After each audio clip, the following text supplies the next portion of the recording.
ओम नमो भगवते वासुदेवाय। ओम नमो भगवते वासुदेवाय।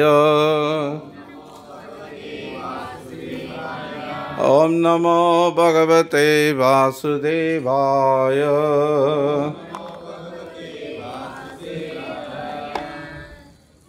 பகவத்கீதை உண்மை உறவில் 11வது அத்தியாயம் விஸ்வரூபம் 15வது ஸ்லோகத்திலிருந்து இன்றைக்கி தொடர்ந்து படிக்க இருக்கோம். திரும்ப சொல்லுங்கள். அர்ஜுன உவாச்ச பஷ்யாமி தேவான்ஸ்தவ தேவதேஹே சர்வான் சதா பூத விசேஷசங்கான் ब्रह्मानमीशं कमलासनस्थं ऋषींश्च सर्वान् उरगांश्च दिव्यान्. अर्जुन उवाच. அர்ஜுனன் கூறினான், பஷ்யாமி நான் காண்கிறேன், தேவான் எல்லா தேவர்களையும், தவ உமது, தேவ இறைவா, தேஹே உடலில், சர்வான் எல்லா, ததா கூட, பூத உயிர்வாளிகள், விசேஷசங்கான் விசேஷமாக கூடிய,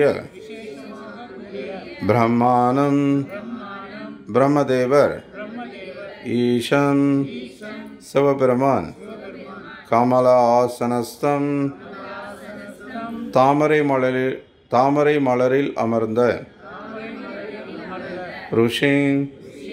ரிஷிகள், ச மேலும், சர்வான் எல்லா, உரகான் நாகங்கள், ச மேலும், திவ்யான் திவ்யமான. மொழிபெயர்ப்பும் பொருளுரையும் வழங்கியவர் அகில உலக கிருஷ்ண பக்தி இயக்கத்தின் ஸ்தாபக ஆச்சாரியர் தெய்வ திரு பக்தி வேதாந்த சுவாமி ஸ்ரீல பிரபுபாதர்.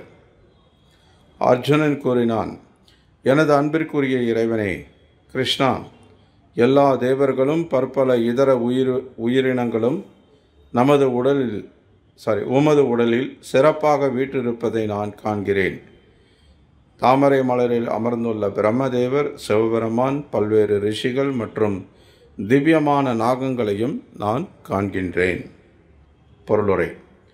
அகிலத்தில் உள்ள அனைத்தையும் அர்ஜுனன் காண்கிறான் என்பதால் அகிலத்தின் முதல் படைப்பாகிய பிரம்மாவையும் அகிலத்தின் கீழ்ப்பகுதியில் கர்ப்போதகிஷாய் விஷ்ணு படைத்திருக்கக்கூடிய திவ்யமான நாகத்தையும் அவன் காண்கிறான்.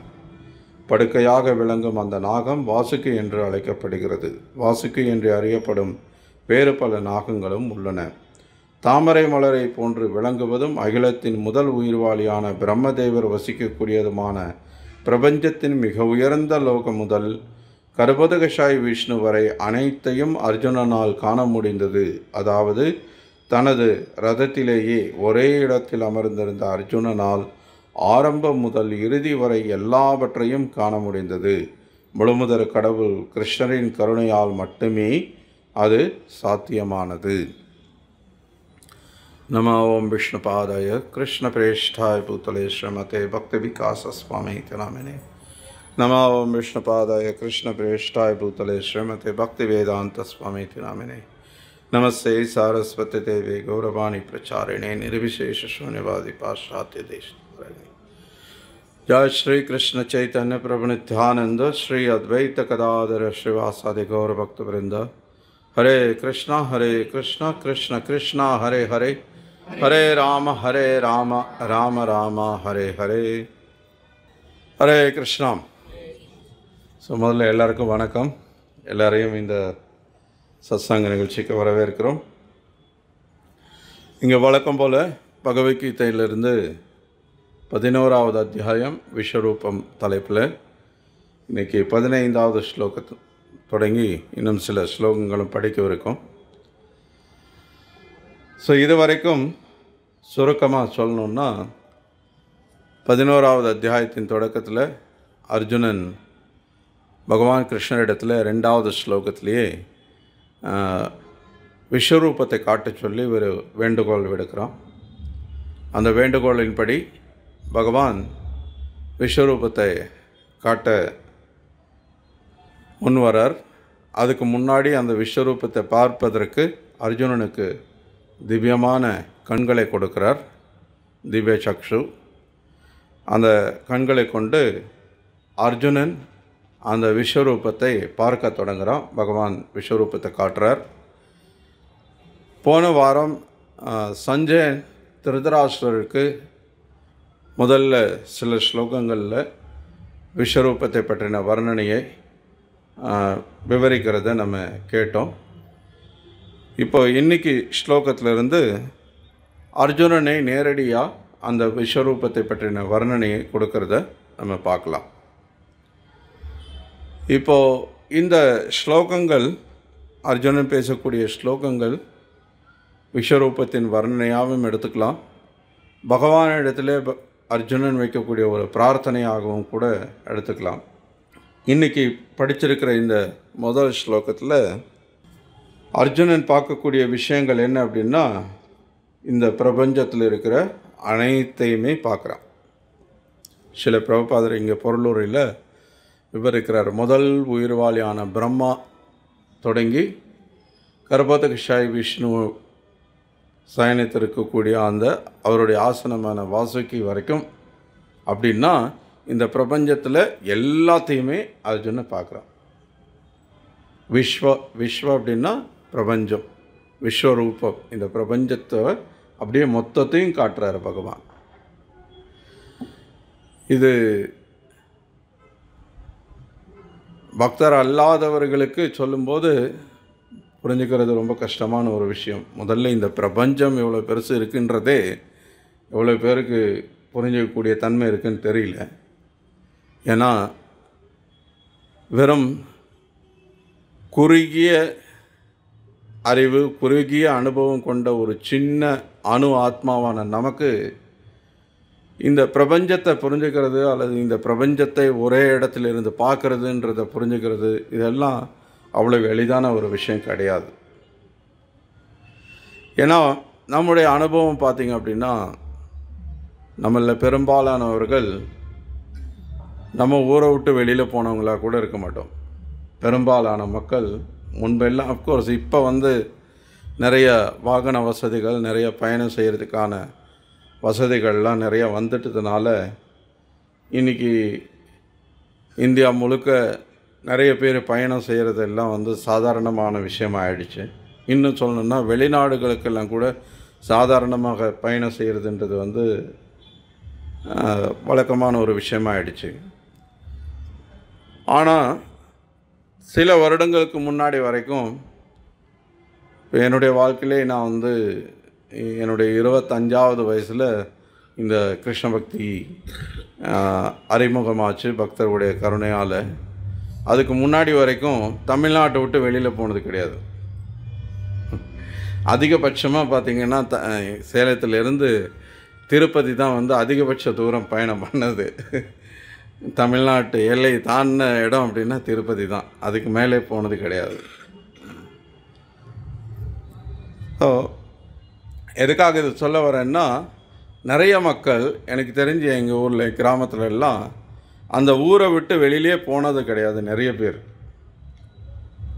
மீறி போனால் அந்த மாவட்டத்துக்கு மேலே போயிருக்க மாட்டாங்க.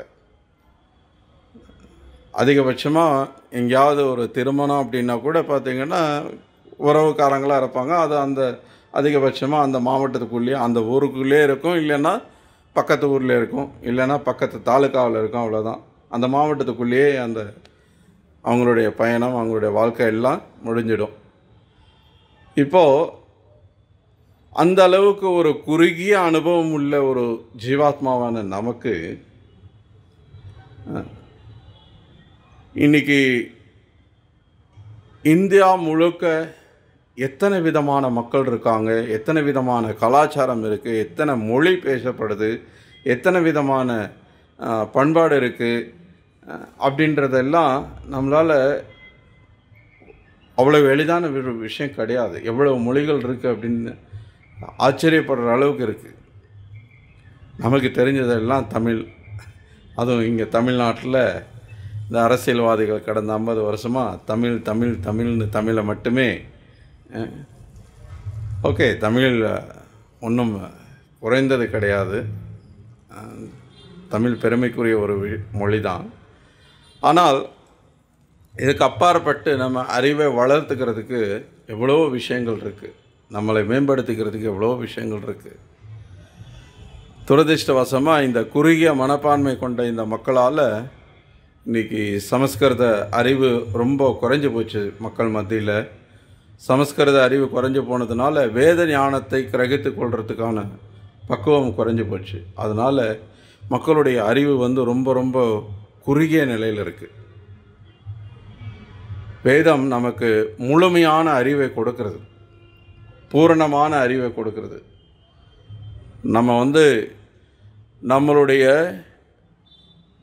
முக்கியத்துவம் இல்லாத இந்த ஒரு சின்ன அணு ஆத்மாவான நம்ம ஒரு மிக உயர்ந்த உன்னத நிலையான வைஷ்ணவன், பகவானுடைய நெருங்கிய சேவகன் அப்படின்ற நிலையை அடையிற வரைக்கும் நமக்கு வழிகாட்டக்கூடிய ஒரு உயர்ந்த விஷயம் அப்படின்னா அது வேத ஞானம்.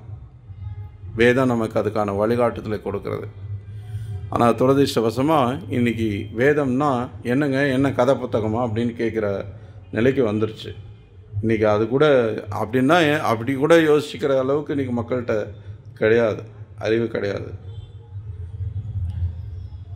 ஆனால் இங்கே நம்ம என்ன பார்க்குறோம் அப்படின்னா, பகவானுடைய கருணையால் பக்தனாக இருக்கக்கூடிய ஒருத்தனுக்கு எவ்வளவு சக்தி அளிக்கப்படுறது அப்படின்றத நம்ம பார்க்கும்போது அது ரொம்ப பெரிய ஆச்சரியமான ஒரு விஷயம். யோசிச்சு பாருங்கள். நீங்கள் இங்கே உட்காந்துட்டு கரூரில் நீங்கள் ரொம்ப தூரம்லாம் போக வேணாம். இந்த பிரம்மாவிலேருந்து கரபதகிஷாய் விஷ்ணு வரைக்கும்லாம் வேண்டாம். இங்கே கரூரில் இந்த இந்த செங்குந்தபுரத்தில் ஒரு கட்டடத்து மேலே உட்காந்துட்டு இருக்கீங்க.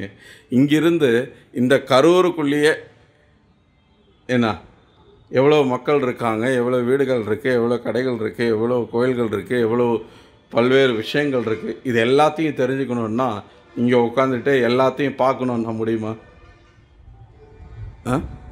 நீ எத்தனை கேமரா செட் பண்ணாலும், எத்தனை விஷயங்கள் வச்சாலும் எவ்வளோ விஷயங்களை நம்ம மிஸ் பண்ணிடுவோம் இல்லையா? எல்லாத்தையும் பார்க்குறதுன்றது சுலபமான விஷயம் கிடையாது. இந்த கரூர் ஊரை ஃபுல்லாக சொல்கிறதுக்கு என்ன இருக்குது? இந்த வீதியை எடுத்துக்கோங்க. இந்த ஒரு வீதியில் எவ்வளோ வீடுகள் இருக்குது, எவ்வளோ மக்கள் இருக்காங்க, எத்தனை விதமான நடவடிக்கைகள் நடந்துகிட்ருக்கு. இது எல்லாத்தையும் பார்க்கணுன்னா முடியுமா? அது கூட முடியாது. இவ்வளவு தான். நம்ம புலன்கள், நம்முடைய அறிவு எல்லைக்கு உட்பட்டது அப்படின்றத ஒத்துக்கிற தைரியம் வேணும். அதுதான் புத்திசாலித்தனம். ஆனால் முட்டாள்தனமாக நம்ம என்ன பண்ணுறோம் அப்படின்னா, நமக்கு எல்லாம் தெரிஞ்சிருச்சு, நம்ம எல்லாத்தையும் கற்றுக்கிட்டோம், நமக்கு தெரியாதது எதுவுமே கிடையாது, நம்ம தான் வளர்ச்சியின் உச்சத்தில் இருக்கோம், நம்ம தான் இன்றைக்கி ஏன்னா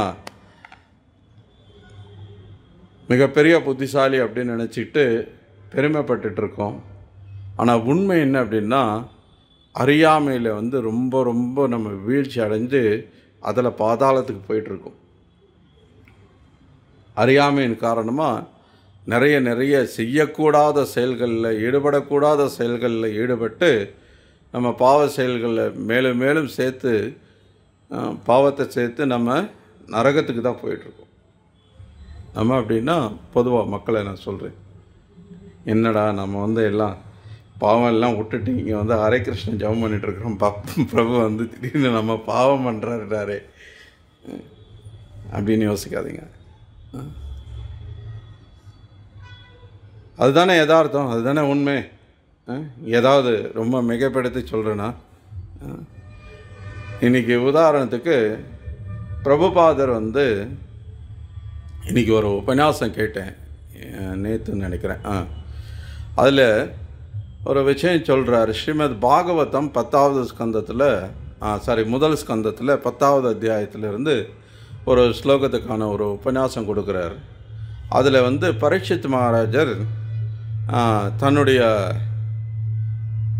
அரச பொறுப்பை ஏற்ற பிறகு யுதிஷ்டர் மகாராஜர் வந்து முடிவு பண்ணுறார், இனி அரசாட்சியை வந்து தன்னுடைய பேரனான பரீட்சித்துக்கு கொடுத்துட்டு நம்ம வந்து ரிட்டையர் ஆகிடணும், ஓய்வு பெற்று இனிமே வனவாசம் போயிட்டு வானப்பிரஸ்த வாழ்க்கை வாழணும் அப்படின்னு பாண்டவர்கள் எல்லாம் கிளம்பிடுறாங்க. பரீட்சித் மகாராஜர் பொறுப்பேற்றுக்கிறார். அப்போது அவர் வந்து வேத கலாச்சாரத்தில் மன்னர்கள் அப்படின்னா இன்றைக்கி மக்கள் நினைக்கிறாங்க ராஜாக்கள்னால் அப்படியே ஜாலியாக அரண்மனையில் உட்காந்துட்டு நிறைய பணிப்பெண்கள் இருப்பாங்க, அவங்களோட நடனத்தை எல்லாம் பார்த்துக்கிட்டு ஜாலியாக விரும்பினதை சாப்பிட்டுக்கிட்டு என்ஜாய் பண்ணக்கூடிய வாழ்க்கை அப்படின்னு. ஆனால் அது மட்டுமே அது இருக்குது, இல்லாமல் இல்லை ராஜாக்களுக்கு. ஆனால் அது மட்டுமே ராஜாக்களுடைய வாழ்க்கை கிடையாது. ராஜாக்கள் அப்படின்னா மிகப்பெரிய பொறுப்பு இருக்குது அவங்களுக்கு. ஒரு நாட்டையே வந்து தர்மத்தின் பாதையில் நடத்தணும், மக்கள் எல்லாரும் தர்மத்தின்படி நடக்கிறாங்களான்றதை கவனிக்க வேண்டியது அவங்களுக்கு மிகப்பெரிய பொறுப்பு. ஸோ அதனால் வேத கலாச்சாரத்தில் ராஜாக்கள் வந்து என்ன பண்ணுவாங்க அப்படின்னா நகர்வலம் போவாங்க. மாறு வேஷத்தில் நீங்கள் சில சினிமாக்கள்லாம் கூட பார்த்துருக்கலாம். மாறு வேஷம் அல்லது அதாவது கதையில் கேட்டிருக்கலாம். மாறு வேஷத்தில் மக்களில் ஒருத்தராக போய் மக்களோட கலந்து இருந்து பிரஜைகள் வந்து இந்த நாட்டோட ஆட்சி எப்படி இருக்குது, ராஜா எப்படி இந்த நாட்டை பார்த்துக்கிறார் அப்படின்றத மக்கள் என்ன பேசிக்கிறாங்க. இன்றைக்கி பொதுவாக பார்க்குறோம் இல்லையா, ஒரு டீ கடையில் உட்காந்தா நியூஸ் பேப்பர் எடுத்து இவனுக்கு வந்து தெரிஞ்சதெல்லாம் அந்த நியூஸ் பேப்பர் மட்டும்தான். ஆனால் இருந்தாலும் உலகமே அவனுக்கு தெரிஞ்ச மாதிரி எல்லாத்தையும் பேசுவான் இல்லையா. குறிப்பாக அரசியல்லாம் சொல்லவே வேண்டாம். ஆளுக்கு அதுவும் இப்போ எல்லாம் சமூக இந்த வலைத்தளங்கள் வந்ததுக்கப்புறம் சொல்லவே வேணாம். ஏன்னா எல்லாரும் பெரிய பெரிய அரசியல் வல்லுநர்கள் தான். மொபைல் ஃபோன் இருக்கிற எல்லாருமே அரசியல் வல்லுநர்கள் தான் இன்றைக்கி. ஸோ அந்த மாதிரியான ஒரு நிலை இருக்கும்போது மன்னர் வந்து என்ன பண்ணுவார் அப்படின்னா மக்களோட மக்களாக இருந்து கலந்து அவங்க என்ன பேசிக்கிறாங்க, ஆட்சி முறை எப்படி இருக்குன்றத அவங்க பேசுகிறத வச்சு புரிஞ்சுக்கிட்டு அதுக்கேற்ற மாதிரி என்ன திருத்தணும் என்ன சரி செய்யணும் அப்படின்றத தெரிஞ்சுக்கிட்டு அதுக்கேற்ற மாதிரி அந்த மன்னர் அதை செய்வார். ஸோ அந்த மாதிரி பரீட்சித் மகாராஜர் வந்து எங்கெல்லாம் போகிறார், அவருடைய அந்த பயணத்தின் போது எங்கெல்லாம் போகிறார் அப்படின்ற அந்த பகுதிகளை வந்து ஒரு பட்டியல் கொடுக்கப்பட்டிருக்கு ஒரு ஸ்லோகத்தில். ஸோ அதை பற்றி சில பிரபுபாதரை விவரிக்கும் போது அவர் சொல்கிறார், இப்போது அதில் வந்து சப்த த்வீப அப்படின்ற ஒரு வார்த்தை வருது. சப்த அப்படின்னா 7 தீவுகள். இந்த உலகத்தில் 7 தீவுகள் இருக்குன்றது நம்ம எல்லாருமே பள்ளிக்கூடத்தில் படித்த ஒரு விஷயந்தான். இது வந்து ஒன்றும் ஆச்சரியப்படுற ஒரு விஷயம் கிடையாது. ஆச்சரியப்படுற விஷயம் என்ன அப்படின்னா, அதே பள்ளிக்கூடத்தில் நம்ம படிக்கும்போது அமெரிக்காவை கண்டுபிடிச்சது யார்? வாஸ்கோ ட காமா இந்தியாவுக்கு வந்தவர். அமெரிக்காவை கண்டுபிடிச்சவர் யார்? அவர் எவ்வளோ வருஷத்துக்கு முன்னாடி கண்டுபிடிச்சார்? ஒரு 400-500 வருஷத்துக்கு முன்னாடி. இதுதான் வந்து நம்ம பள்ளிக்கூடத்தில் படித்தோம். அப்படின்னா அதுக்கு முன்னாடி அமெரிக்காவை யாரும் பார்த்தது இல்லைன்னு தானே அர்த்தம். ஆனால் 5000 வருஷத்துக்கு முன்னாடி வியாசதேவர் எழுதியிருக்கிறார் பாகவதம். அதில் சப்த தீபன்ற வார்த்தை வருது. சப்த தீபன்றது அமெரிக்காவும் அடங்கினது தானே. வட அமெரிக்கா தென் அமெரிக்கா 2 தீவும் சேர்ந்தது தானே 7 தீவுகள். ஸோ பிரபுபாதர் என்ன கருத்து இங்கே சொல்ல வர்றார் அப்படின்னா, வேதம் பார்த்திங்க அப்படின்னா நமக்கு முழுமையான அறிவை கொடுக்குது. நீங்கள் வந்து 7 தீவையும் போய் உலகம் முழுக்க பயணம் பண்ணி தான் தெரிஞ்சுக்கணுன்ற அவசியம் கிடையாது. உலகம் என்னென்ன பகுதிகள் இருக்குது, உலகத்தில் எப்படி படைக்கப்பட்டது, எப்படி அது பராமரிக்கப்படுறது, எப்படி அழிக்கப்படுறதுலேருந்து எல்லாத்தையும் இந்த உலகத்தை பற்றின முழு அறிவும் வேதம் கொடுத்துருக்கு. ஆனால் துரதிர்ஷ்டவசமாக இதை ஏற்றுக்காததுனால, மக்கள் வேதத்தை படிக்காததுனால என்ன நம்புகிறாங்க? அமெரிக்காவை இன்னார் கண்டுபிடிச்சார், இந்த வருஷத்தில் கண்டுபிடிச்சார் அப்படின்னு ஒரு தப்பான ஒரு பாடத்தை நம்ம படிச்சுட்டு அதுதான் நம்ம அறிவுன்னு நினச்சிட்ருக்கோம். அதுக்கு முன்னாடி அமெரிக்காவே என்னமோ இல்லாத மாதிரி. சில பிரபுபாதர் இன்னொரு விஷயத்தையும் சொல்லுவார். அந்த அமெரிக்காவை கண்டுபிடிச்சவரோட நண்பர் கூட அவரை பேசிகிட்டு இருக்கும்போது அவரோட நண்பர் கிண்டலாக சொல்லுவாராம், அமெரிக்கா ஏற்கனவே இருந்த இடம் தானே, நீ என்னமோ கண்டுபிடிச்ச மாதிரி, நீ என்னமோ உருவாக்கின மாதிரி உனக்கு இவ்வளோ பெருமையை கொடுத்துட்ருக்காங்களே, நீயும் அதை வெக்கமில்லாமல் ஏற்றுட்ருக்கே அப்படின்னு சொல்லி அவரை கிண்டல் பண்ணதாகவும் ஒரு சம்பவம் வரலாறில் இருக்குது. அதையும் பிரபுபாதர் மேற்கோள் காட்டுவார். அது ஏற்கனவே இருக்கிற ஒரு இடம்தான், மற்றவங்களுக்கு தெரியாமல் இருந்திருக்கலாம், அவ்வளோதான். பட் அது இப்போ இருக்கிறவங்களுக்கு அது தெரியாமல் இருந்திருக்குன்னு நினைக்கிறாங்க. ஆனால் இதுக்கு முன்னாடி உலகம் முழுக்கவே வேத கலாச்சாரம் இருந்திருக்கு. பரீட்சித் மகாராஜ் காலம் வரைக்கும் அதுக்கு முன்னாடி இருந்த மன்னர்கள் எல்லாருமே ஹஸ்தினாபுரத்தை தலைமையிடமாக கொண்டு உலகம் மொத்தத்தையும் ஆட்சி பண்ணியிருக்காங்க. ஒரே ஒரு கொடி தான். இன்றைக்கி மாதிரி பிரபுபாதர் ரொம்ப அதிகமான முறை இந்த விஷயத்தை பேசும்போதெல்லாம் இந்த ஐக்கிய நாட்டு சபையை குறிப்பிடுவார். ஐக்கிய நாட்டு சபை அப்படின்னு அதுக்கு பேர். ஆனால் அங்கே பல நாடுகள் ஐக்கியம் பண்ணுறதுக்காக தான் அந்த சபையே உருவாக்கப்பட்டது. அப்படின்னா பல நாடுகளை ஒன்று சேர்த்து ஒற்றுமையாக இருக்க வைக்கிறதுக்கு. அப்படின்னா என்ன அர்த்தம்? இப்போ இந்தியா, பாகிஸ்தான், ஸ்ரீலங்கா இந்த மாதிரி பல நாடுகளை ஒன்றா கொண்டு என்ன பண்ணணும்? ஒன்று சேர்த்து பல நாடுகளை ஒரு நாடாக ஆக்கணும். அதுதான் ஐக்கியம் இல்லையா? அதுதானே அர்த்தம். அப்படின்னா பல கொடிகளை ஒரு கொடியாக ஆக்கணும். ஆனால் பிரபுபாதர் சொல்கிறார், நீ உண்மையும் அதுதான். இன்றைக்கும் நீங்கள் போய் பாருங்கள், அந்த ஐக்கிய நாட்டு சபை முன்னாடி கொடிகளுடைய எண்ணிக்கை ஒவ்வொரு வருஷமும் அதிகமாகிட்டு தான் போயிட்டுருக்கு. அப்போ அங்கே ஐக்கியம்ன்ற அந்த வார்த்தைக்கு அர்த்தமே இல்லாமல் இருக்குது அப்படிங்கிறார். ஆனால் முன்னாடி நீங்கள் ராஜாக்கள் காலத்தில் மன்னராட்சி இருந்தபோது உண்மையான ஐக்கிய நாட்டு சபை இருந்தது. ஹஸ்தினாபுரத்தில் என்ன ராஜா இருந்த பரீட்சித்தோ அல்லது யுதிஷ்ட மகாராஜோ அவங்களுடைய அந்த அரண்மனை தான் ஐக்கிய நாட்டு சபையாக இருந்தது. அது மட்டுமல்ல, உலகத்தின் எல்லா பகுதிகளிலையும் அங்கங்கே அந்த பகுதியை ஆட்சி செய்யக்கூடிய சிறு மன்னர்களும் இருந்திருக்காங்க. குரலின மன்னர்கள் அப்படின்லாம் நம்ம படிச்சிருக்கோம்.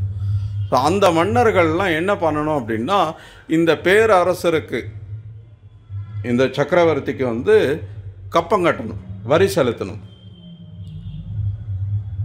இவர் தான் இந்த உலகத்தையே ஆட்சி பண்ணக்கூடியவர் அப்படின்றத ஏற்றுக்கிறதுக்கு அவங்க அடையாளமாக வரி செலுத்தணும். அந்த வரி பெரிய பணமாக இருக்கணுன்றது கிடையாது. ₹1 அது வரியாக அவங்ககிட்ட இருந்து வரணும். அதுதான் முறையாக இருந்தது. அப்படி யாராவது வரி செலுத்த விரும்பலை, அதை நாங்கள் ஏற்றுக்கலை அப்படின்னு சொல்கிறாங்க அப்படின்னா, அந்த ராஜாக்கள் இந்த பேரரசர் கூட சண்டை போடணும். சண்டை போட்டு ஜெயிச்சிட்டாங்கன்னா அவங்க பேரரசராகிடலாம். இப்படியெல்லாம் வழக்கம் இருந்தது. ஸோ எனிவே நம்ம பாயிண்ட் என்ன அப்படின்னா, ஸோ உலகத்தை பற்றின இந்த வர்ணனைகள்லாம் நிறையவே சாஸ்திரத்தில் இருக்குது. எந்தெந்த பகுதி எங்கெங்கே இருக்குது, யார் ஆட்சி பண்ணாங்க, எப்படி அந்த பகுதி இருந்தது, இதை பற்றின நிறைய விவரங்கள் வேதத்தில் நமக்கு முழுமையாக கொடுக்கப்பட்டிருக்கு. இது மட்டும் இல்லை, இன்னும் பல விஷயங்கள்ல இப்போ உலகம் படைக்கப்பட்டதை பற்றி பல முறை நம்ம பேசியிருக்கோம். பகவான் அகம் சர்வஸ்ய பிரபவா அப்படின்னு சொல்கிறார். ஆனால் பிக் பேங் தியரின்னு இவங்க ஒரு கொள்கையை சொல்கிறாங்க, ஒரு கோட்பாட்டை சொல்கிறாங்க. மனிதன் குரங்கிலேருந்து வந்தான ஒரு பொய்யை சொல்லி உலகத்தையே ஏமாற்றிட்டுருக்காங்க இன்றைக்கி வரைக்கும். இந்த மாதிரி அறிவுன்ற பேரில் அறியாமையை வளர்த்து கொண்டிருக்கக்கூடிய இந்த ரொம்ப ரொம்ப அணு ஆத்மாவான, பிரபுபாதர் ஆங்கிலத்தில் சொல்லுகிற டைனி லிவிங் என்டிட்டி அப்படின்னு, ரொம்ப ரொம்ப சின்ன அணு ஆத்மா, நமக்கு இருக்கக்கூடிய இந்த சின்ன மூளையை வச்சுக்கிட்டு நம்ம பெருமைப்பட்டுக்கிறோம். நமக்கு எல்லாம் தெரிஞ்சிருச்சு அப்படின்னு. ஆனால் இதனால் நம்ம வாழ்க்கையின் குறிக்கோள் என்ன, நம்ம எதுக்காக பிறந்திருக்கோம், இந்த மனித வாழ்க்கையினுடைய நோக்கம் என்னன்ற அடிப்படை அறிவை இழந்துடுறோம். அதனால் இந்த மனித வாழ்க்கையினுடைய நோக்கத்தை அறியாததுனால மிக மிக அரிதாக கிடைக்கக்கூடிய இந்த மனித பிறவியை வீணடிச்சிடுறோம். அதுதான் பகவானுக்கும் பகவானுடைய பக்தர்களுக்கும் ரொம்ப வேதனையை கொடுக்குது. அவங்க ரொம்ப வருந்துறதுக்கு ஒரு காரணம் என்ன அப்படின்னா, வைஷ்ணவர்கள் பர துக்க துக்கின்னு சொல்லுவாங்க. அதாவது இந்த உலகத்தில் துன்பப்படக்கூடிய மக்களை கண்டு வேதனைப்படக்கூடியவர்கள். யார் துன்பப்படுறாங்க? எல்லாரும் தான். இந்த உலகத்தில் இருக்கிறவங்க எல்லாருமே துன்பப்படுறாங்க. எல்லாருக்குமே ஜன்ம மிருத்யு ஜரா வியாதி இருக்குது. எல்லாருமே இதை எதிர்கொண்டு தான் ஆகணும். யாராவது முடியாதுன்னு சொல்ல முடியுமா? யாராவது தவிர்க்க முடியுதா? யாரும் விரும்பலைன்னாலும் அதை அடைஞ்சு தான் ஆக வேண்டியிருக்கு. அது தைவிக கிளேஷ, அது ஆத்மிக கிளேஷ, அது பௌதிக கிளேஷ யாராவது தவிர்க்க முடியுதா? இல்லை. ஸோ இந்த துன்பம் அப்படின்றதுக்கு காரணம் என்ன? மக்கள் அறியாமையில் இருக்கிறதுக்கு காரணம். ஸோ இந்த அறியாமையை போக்கணும், மக்களை இந்த துன்பத்திலிருந்து விடுவிக்கணும் அப்படின்றது தான் பகவானும் சரி பகவானுடைய பக்தர்களும் சரி விரும்புகிற ஒரே விஷயம். அதுக்காக தான் பகவான் பல அவதாரங்கள் எடுக்கிறார், பல உபதேசங்களை கொடுக்குறார், பகவத்கீதை மாதிரியான உபதேசங்களை கொடுக்குறார், வேத ஞானத்தை கொடுக்குறார், பல பக்தர்களை அனுப்பி வைக்கிறார். ஸோ இது எல்லாத்தோட ஒரே நோக்கம் மக்களுடைய துன்பத்தை போக்கணும் அப்படின்றது. ஆனால் துரதிர்ஷ்டவசமாக இப்போ அர்ஜுனன் இங்கே பகவான் முன்னாடி பகவான் சொல்கிற விஷயங்களை எப்படி பக்குவமாக கேட்டு அதை புரிஞ்சுக்கிறானோ, அந்த பக்குவம் இல்லாததுனால அதை கேட்கக்கூடிய சக்தி, அதுக்கான தகுதி நமக்கு இல்லாததுனால நம்ம என்ன பண்ணுறோம்? இந்த உலகத்தில் நம்ம எல்லாம் தெரிஞ்சவங்க, நம்மளை விட பெரிய புத்திசாலி கிடையாது அப்படின்னு நினச்சிக்கிட்டு வாழ்க்கையை வீணடிச்சிட்ருக்கோம். சில பக்தி சித்தாந்த சரஸ்வதி தாக்கூர், சில பிரபாருடைய குரு ஒரு அழகான ஒரு கதை சொல்லுவார். உபாக்கியானே உபதேசம் அப்படின்னு சொல்லி ஒரு புத்தகமே இருக்குது. அது என்ன அப்படின்னா, உபதேசங்கள் அடங்கிய ஒரு கதை. ஒரு சின்ன சின்ன கதை இருக்கும், அந்த கதையிலே பல உபதேசங்கள் அடங்கியிருக்கும். ஸோ அப்படி ஒரு கதை என்ன அப்படின்னா, ஒரு கிராமத்திலேருந்து ஒரு இளைஞர் வெளியூருக்கு போகிறார். ஒரு நகரத்தில் போய் ரொம்ப நாள் தங்கி இருந்து பெரிய படிப்பெல்லாம் படிச்சுட்டு பட்டம் வாங்கிட்டு பட்ட படிப்போடு வர்றார். திரும்பி அந்த ஊருக்கு வரும்போது, அந்த ஊருக்குள்ளே போகணும் அப்படின்னா ஒரு ஆற்றை கடந்து போகணும். இப்போது ஆற்றை கடக்கணும் அப்படின்னா அங்கே ஒரு படகோடி இருப்பார். அந்த படகோடிகிட்ட ₹1 கொடுத்தா அவர் இந்த கரையிலேருந்து அந்த கரைக்கு கொண்டு போய் விட்டுடுவார்.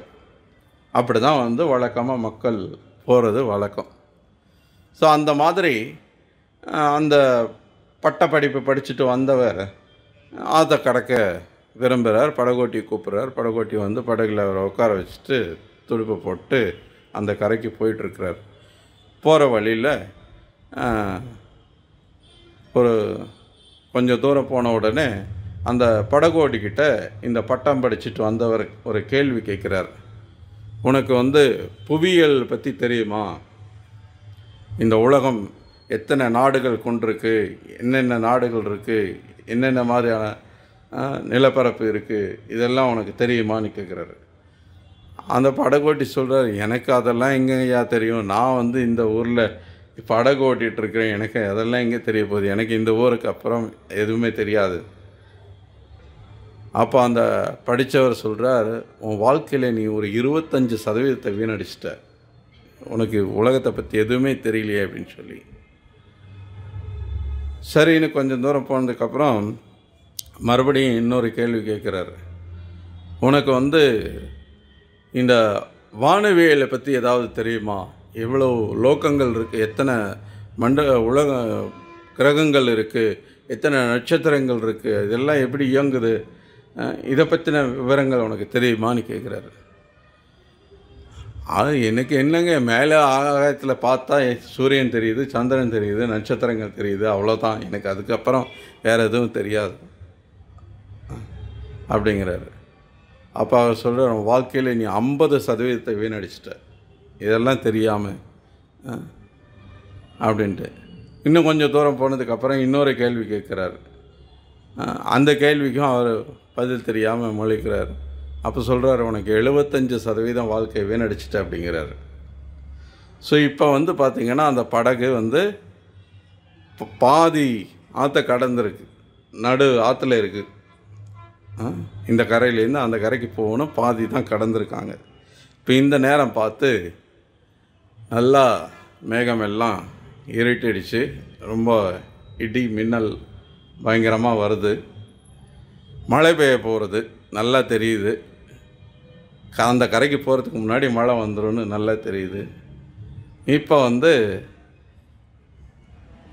ஏன்னா இடி மின்னல் காற்றெல்லாம் வரும்போது அப்போ இயற்கையாகவே வந்து ஆற்று தண்ணியும் வந்து கொஞ்சம் அலையெல்லாம் அதிகமாகும்.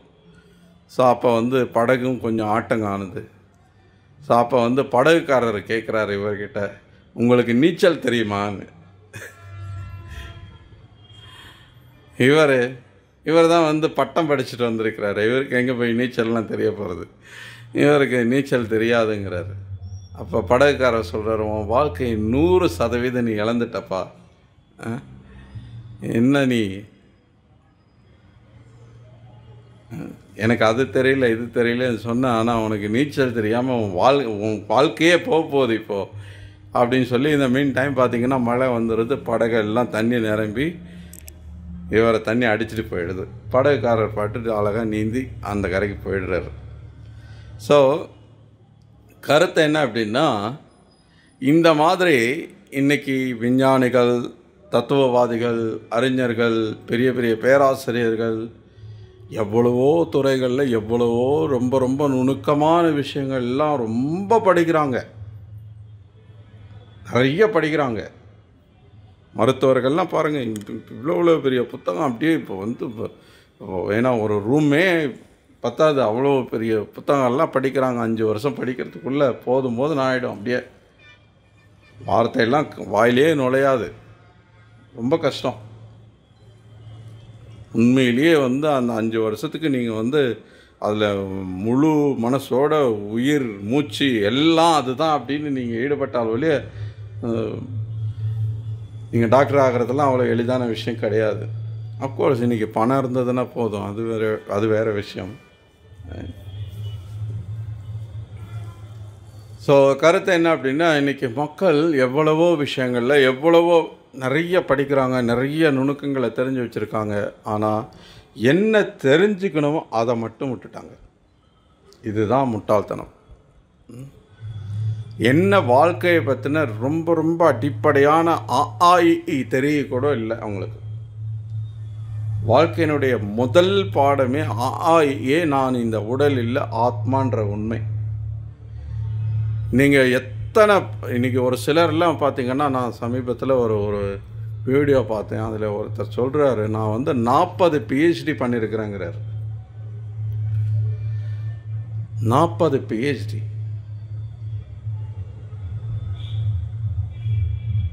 அதுக்காக அவர் எவ்வளோ படிச்சிருக்கணும், எவ்வளோ எழுதியிருக்கணும், எவ்வளோ நேரத்தை செலவழிச்சிருக்கணும். அது எளிதான ஒரு விஷயம் கிடையாது. நிறைய பேருக்கு ஒரு PhD பண்ணுறதுக்குள்ளே அப்படி ஏன்னா நாக்கு தொங்கிடும். அவ்வளோ எளிதான விஷயம் கிடையாது. ஆனால் அந்த மனுஷனை நீங்கள் கூப்பிட்டு இந்த ஆரம்ப பாடமான ஆஇயை சொல்ல சொன்னீங்கன்னா தெருன்னு மொழிப்பார். என்ன பிரயோஜனம்? அவ்வளோ படித்து என்ன பிரயோஜனம் சொல்லுங்கள்? இன்றைக்கி சாதாரணமாக நம்ம வீடுகள்லேயே இப்போ இன்றைக்கி இங்கே ஒரு மனைவி இருக்காங்க, நீங்களும் படிக்கிறீங்களா? மாணவிகள் இருக்காங்க, இங்கே ஒரு மாணவர் இருக்கிறார். இவங்க படிக்கிற படிப்பெல்லாம் எவ்வளவோ இருக்குது, எவ்வளவோ நுணுக்கங்கள், கணக்கெல்லாம் என்னென்னவோ நம்ம படிக்கிறோம். ஆனால் நடைமுறை வாழ்க்கையில் இதெல்லாம் ஏதாவது பிரயோஜனமாக இருக்கா அப்படின்னு பார்த்திங்கன்னா பெரும்பாலும் கிடையாது. பெரும்பாலான மக்கள் அதை நடைமுறையில் செயல்படுத்துறது கிடையாது.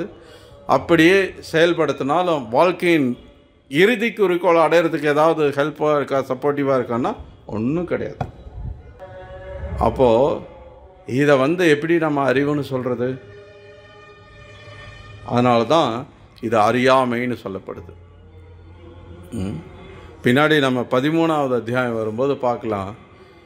கிருஷ்ணர் 8வது ஸ்லோகத்தில் தொடங்கி ஒரு 5 ஸ்லோகத்தில் ஒரு 20 ஐட்டம் ஒரு லிஸ்ட்டு கொடுக்குறார். அமானித்வம் அதம்பித்வம்னு சொல்லி ஒரு 20 ஐட்டம் சொல்கிறார். இதெல்லாம் தான் அறிவு. இதுக்கு அப்பாற்பட்டு இதில் இல்லாத விஷயங்கள் எல்லாம் அறியாமை அப்படிங்கிறார். இப்போ அந்த 20 ஐட்டங்களில் நம்ம பள்ளிக்கூடத்துலேயோ கல்லூரிகள்லையோ பல்கலைக்கழகத்துலேயோ எங்கேயாவது ஏதாவது சொல்லிக் கொடுக்கப்படுதான்னா உண்மை சொல்லணுன்னா 0. இந்த 20 ஐட்டத்தில் ஒரு ஐட்டம் கூட எங்கேயும் சொல்லிக் கொடுக்கப்படுறதில்லை. இன்னும் உண்மை சொல்லணும் அப்படின்னா இந்த 20 ஐட்டத்துக்கு நேர் ஆப்போசிட்டான விஷயங்கள் தான் இன்றைக்கி சொல்லிக் கொடுக்கப்படுது. உண்மை, ஒழுக்கம், நேர்மை, பணிவு, அடக்கம், இந்த மாதிரியான விஷயங்களுக்கு பதிலாக எப்படி ஏமாத்துறது, எப்படி பொய் பேசுறது, எப்படி கொள்ளையடிக்கிறது, சண்டா அமெரிக்கா எப்படி பிரகலாதருக்கு சொல்லிக் கொடுத்தாங்களோ அதுதான் இன்றைக்கி சொல்லிக் கொடுக்குறாங்க. இதுதான் பிரச்சனை. ஸோ இந்த கல்வியை அடிப்படையாக கொண்டு வளரக்கூடிய இந்த நாகரிகம் எப்படி வளர்ச்சின்னு சொல்ல முடியும்? இது வளர்ச்சி அடைஞ்ச நாகரிகம்னு எப்படி சொல்ல முடியும்? அறியாமை தான் வளர்த்துட்ருக்கு. நடைமுறையில் நம்ம பார்க்குறோம். மக்கள் இன்றைக்கி எவ்வளவு அபத்தமான செயல்களில் ஈடுபட்டுருக்காங்க அப்படின்னு பார்த்தோம்னா சில விஷயங்கள்லாம் நம்மளால் நம்ப முடியல. இன்றைக்கி மேற்கத்திய நாடுகள், அமெரிக்கா, ஐரோப்பா போன்ற நாடுகளை பார்த்து அப்படியே காப்பி அடிக்கிறாங்க. இந்திய மக்களும் அவங்கள மாதிரியே வாழணும்னு நினைக்கிறாங்க. உடை உடுத்துறதுலேருந்து உண்ற உணவுலேருந்து எல்லாத்தையும் அவங்கள மாதிரியே காப்பி அடிச்சிட்ருக்காங்க.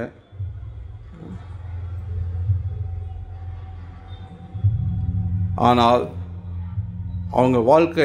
அவங்களுடைய வாழ்க்கையின் குறிக்கோள் இதெல்லாம் நம்ம கொஞ்சம் அலசி பார்த்தோம் அப்படின்னா அதை விட ஒரு அபத்தமான ஒரு விஷயம் உலகத்தில் எதுவுமே கிடையாதுன்னு நமக்கு தெரியும். ஆனால் நம்முடைய பண்பாடு, நம்முடைய கலாச்சாரம், நம்முடைய இந்த வேத ஞானம் இதெல்லாம் உலகத்தில் எங்கே போனாலும் கிடைக்காத ஒரு விஷயம். அவ்வளவு அற்புதமான விஷயங்கள் இங்கே இந்த பகவத்கீதை ஒன்று போதும் நம்ம வாழ்க்கையை பக்குவப்படுத்துறதுக்கு. இந்த பகவத்கீதை முழுசாக கூட தேவையில்லை. சேலத்தில் கோகுச்சந்திர பிரபு அடிக்கடி சொல்லுவார், ஒரு ஸ்லோகம் கூட தேவையில்லை. ஒரு ஸ்லோகம்னா 2 வரி இருக்கும். அதில் ஒரு வரி போதும். தேகினோஸ்மின் யதா தேகே கௌமாரம் எவனம் ஜரா அப்படின்ற இந்த ஒரு வரி இந்த உலகம் புரிஞ்சிருச்சு அப்படின்னா இந்த உலகத்தில் இருக்கிற அத்தனை பிரச்சனைக்கும் தீர்வு வந்துடும். எப்படிங்க அது முடியும்? ஏன் முடியாது? தேகி தேகா அப்படின்னு 2 வேறுபட்ட விஷயங்களை பகவான் சொல்கிறார் அந்த ஒரு வரியில். இந்த தேகா அப்படின்றது கௌமாரம் யௌவனம் ஜரா, இந்த வெவ்வேறு நிலைகளை கடந்து போகிற மாதிரி மரணத்துக்கு அப்புறம் இந்த உடல் அழிஞ்சு போயிட போகுது, ஆத்மா வேறொரு உடலுக்கு போயிட போகுதுங்கிறார். இப்போ ஆத்மா நித்தியமானது, சரீரம் தற்காலிகமானது என்ற இந்த ஒரு அறிவு வந்துருச்சு அப்படின்னா ஒரு நாட்டுக்கும் இன்னொரு நாட்டுக்கு நடுவில் அந்த எல்லை கோடுன்றதுக்கு அவசியமே இருக்காது. நீங்கள் இங்கேருந்து அமெரிக்கா போகணுன்னா பாஸ்போர்ட்டு, வீசாவை வாங்குறதுக்கு இன்றைக்கி பார்த்தீங்கன்னா அங்கே போய் பார்த்தீங்கன்னா சென்னையில் அவ்வளோ பெரிய கியூ நிற்குது. அமெரிக்கா வீசா வாங்குறது அப்படின்னா இன்றைக்கி வைகுண்டம் போகிறத விட பெரிய விஷயமாக மக்கள் நினைக்கிறாங்க. எதுக்கு அது? ஏன் நாடு நாடுன்னு பிரித்து பார்க்குறாங்க? இது எல்லாம் பகவானுடைய படைப்பு, எல்லாம் பகவானுக்கு சொந்தமானது அப்படின்னு தெரிஞ்சது அப்படின்னா இப்போ நம்ம எல்லாரும் பகவானுடைய குழந்தைகள் அப்படின்னும் போது இப்போ ஏன் நாடு நாடுன்னு பிரிக்கிறதுல என்ன அர்த்தம் இருக்குது? இப்போ அப்படி பிரித்தோம் அப்படின்னா என்ன ஆகிறது? இப்போது ரஷ்யாவுக்கும் உக்ரைனுக்கும் இடையில் என்ன நடக்குது? ஸோ அந்த மாதிரி சண்டை வராமல் இருக்கணும்னா எல்லை கோடுகளே இல்லாமல் இருக்கணும். எல்லை கோடுகளே இல்லாமல் இருக்கணும்னா அதுக்கு சரியான அறிவு இருக்கணும். அறிவில்லாதவங்க அந்த மாதிரி பிரிச்சுட்டு தான் இருப்பாங்க. நீ என் ஜாதி இல்லை, நீ என் ஊர் கிடையாது, நீ என் நாடு கிடையாது, நீ என் மொழி பேசலை அப்படின்னு என்னென்ன விதத்துல எல்லாம் பிரிச்சுக்க முடியுமோ அந்த விதத்திலெல்லாம் பிரிவினையை உண்டு பண்ணிட்டு தான் போயிட்டுருப்பாங்க. அதுதான் இன்றைக்கி நடந்துகிட்ருக்கு உலகம் முழுக்க. ஒரு பக்கம் பார்த்திங்கன்னா ஊரையே ஏமாத்துறதுக்காக உலக ஒற்றுமை, சகோதரத்துவம் அப்படின்னு சொல்லிட்டு சில பிரார்த்தனை பண்ணுறது, ஊர்வலம் போகிறது, அதை பண்ணுறது, தியானம் பண்ணுறேன், இதை பண்ணுறேன்னு எல்லாம் ஒரு பக்கம் பார்த்திங்கன்னா அதையும் பண்ணிட்டுருப்பாங்க. இன்னொரு பக்கம் பார்த்திங்கன்னா இந்த பிரிவினையையும் வளர்த்துக்கிட்டே போயிட்டுருப்பாங்க. இதுதான் இன்றைக்கி இருக்கிற சமுதாயம். இது எல்லாத்துக்கும் காரணம் இந்த பகவான் கொடுக்குற இந்த உண்மையான அறிவை ஏற்றுக்கொள்ளாதது தான். பட் அர்ஜுனன் மாதிரியான ஒரு பக்தராக இருக்கிறவங்களுக்கு இது ரொம்ப கஷ்டமான ஒரு விஷயமே கிடையாது. ஸோ அடுத்த ஸ்லோகத்தில் அர்ஜுனன் சொல்கிறான், உலகத்தின் இறைவனை, விஸ்வரூபமே, நான் உமது உடலில் பற்பல கைகளும் வயிறுகளும் வாய்களும் கண்களும் எல்லையற்று எங்கும் பரவி இருப்பதை காண்கிறேன். உம்மில் நான் ஆதியையோ நடுவையோ முடிவையோ காணவில்லை. எல்லை இல்லாமல் இருக்கிறார் பகவான். பொருளுரை: முழுமுதற் கடவுளான கிருஷ்ணர் எல்லையற்றவர் என்பதால் அவர் மூலமாக எல்லாவற்றையும் காண முடிந்தது. அளக்க முடியாத சூரிய ஒளி அல்லது கொழுந்துவிட்டு எரியும் நெருப்பினை போன்று எல்லா திசைகளிலும் பிரகாசமாக விளங்கும் ஜோதியினால் உமது உருவத்தை பார்ப்பதற்கு கடினமாக உள்ளது. இருப்பினும் பற்பல மகுடங்கள், கதைகள் மற்றும் சக்கரங்கள் ஆகிய சக்கரங்களால் அலங்கரிக்கப்பட்டுள்ள உமது உருவம் எல்லா இடங்களிலும் பிரகாசமாக விளங்குகிறது. சங்கு சக்கர கதா பத்மம் ஏந்தி காட்சி கொடுக்கிறார். அறிய வேண்டியவர்களில் முதன்மையானவர் நீரே, எல்லா அகிலங்களுக்கும் இறுதி ஆதாரம் நீரே. நீர் அழிவற்றவர், மிக பழமையானவர், தர்மத்தின் நித்திய பாதுகாவலர் மற்றும் புருஷோத்தமராகிய முழுமுதற் கடவுள். இதுவே எனது அபிப்பிராயம். நீர் ஆரம்பமும் நடுவும் இறுதியும் இல்லாதவர். உமது பெருமை அளவிட முடியாதது. தங்களது கைகள் அளவிட முடியாதவை. சூரியனும் சந்திரனும் உமது கண்கள், உமது வாயிலிருந்து வெளிவரும் நெருப்பு ஜுவாலையும் உமது சுய தேஜஸால் இந்த அகிலம் முழுவதையும் தாங்கள் எரிப்பதையும் நான் காண்கின்றேன். பொருளுரை: முழுமுதற் கடவுளின் 6 வைபவங்களுக்கு எல்லையே இல்லை. இங்கு மட்டுமின்றி பல இடங்களில் சொன்ன விஷயங்களை மீண்டும் சொல்லப்பட்டுள்ளது. ஆனால் சாஸ்திரங்களின்படி கிருஷ்ணருடைய பெருமைகள் மீண்டும் மீண்டும் கூறப்பட்டால் அது இலக்கிய பலவீனமாகாது. ஒரு மனிதன் குழம்பும் போதும், ஆச்சரியப்படும் போதும், பரவசப்படும் போதும் ஒரே விஷயத்தை பல முறை கூறுவது சகஜம் என்று கூறப்பட்டுள்ளது. எனவே இது தவறல்ல. ஸோ நீங்கள் இந்த பகவான் ஆதி, அந்தம், நடு, இது மாதிரி இதுக்கு முந்தைய அத்தியாயத்தில் கூட பார்த்திங்கன்னா 10வது அத்தியாயத்திலேயே 2-3 இடத்துல சொல்லப்பட்டிருக்கும். இங்கேயும் இப்போ சில ஸ்லோகங்களுக்கு முன்னாடி சொல்லப்பட்டது, மறுபடியும் இங்கே சொல்லப்பட்டிருக்கு. ஸோ அதனால தான் பிரபுபாதர் அதை விளக்குறார்.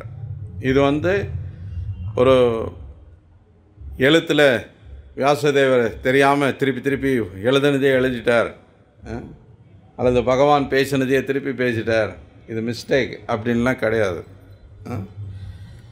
இது பூரணமான ஞானம். இதில் எல்லாமே பூரணமானது தான். அதுக்கு காரணம் இங்கே பிரபுபாதர் விளக்குறார். இப்போ அர்ஜுனனுடைய நிலை வியந்து பார்த்துட்ருக்கான், குழம்பி இருக்கான். இன்னும் பின்னாடி வரக்கூடிய ஸ்லோகத்தில் பார்க்கலாம். இந்த வியப்பு இன்னும் பயமாகவும் மாறுறதை நம்ம பார்க்கலாம். பகவான் கால ரூபத்தை காட்ட தொடங்குகிறார். அடுத்த ஸ்லோகத்தில் நம்ம பார்க்கலாம். ஸோ இதன் காரணமாக இந்த மாதிரி சொன்ன விஷயத்தை திரும்ப திரும்ப சொல்லப்படுறதுன்றது ஒன்றும் தவறான விஷயம் கிடையாது. அதே மாதிரி இந்த ஸ்லோகங்கள்லாம் சொல்லியிருக்கிற ஒவ்வொரு விஷயத்தையும் நம்ம விவாதிக்கணும்னு நிறைய டிஸ்கஸ் பண்ணலாம். ஒரு வார்த்தையையும் நிறைய அர்த்தங்கள் கொண்டது. நம்ம அது எல்லாத்தையும் பார்த்தோம்னா நமக்கு இந்த வாழ்க்கையை முடிக்க முடியாது இந்த பகவத்கீதையை. ஸோ அதனால் நம்ம இதெல்லாம் கொஞ்சம் ஸ்கிப் பண்ணிவிட்டு நம்ம பார்க்கலாம். 20வது ஸ்லோகம். தாங்கள் ஒருவரே என்ற போதிலும் வானம் பூமி மற்றும் இரண்டிற்கும் இடைப்பட்ட இடம் என எல்லா திசைகளிலும் வியாபித்துள்ளது. மகாத்மாவை இந்த அற்புதமான உக்கிர ரூபத்தை கண்டு உலகமும் குழம்பியுள்ளது. பொருளுரை.